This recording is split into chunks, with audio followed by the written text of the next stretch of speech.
দেখো কিভাবে 25-26 বছরের এই ভাইটি মূলত সে বাসের উপরে মাল উঠানোর কাজ করে। তার লোকজনেরা ধরাধরি করে 181 কিলোর হান্টার বুলেটটি তার মাথায় ধীরে ধীরে তুলে দেয়। এই বুলেট বাইকটি যখন তার মাথায় তুলে দিল, উপস্থিত সবার শ্বাস যেন থমকে গিয়েছিল।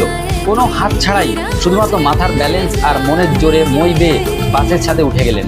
তার শক্তি দেখে বাস যাত্রীরা অবাক হয়ে তাকে বলে, এই হলো আসল বাহুবলী।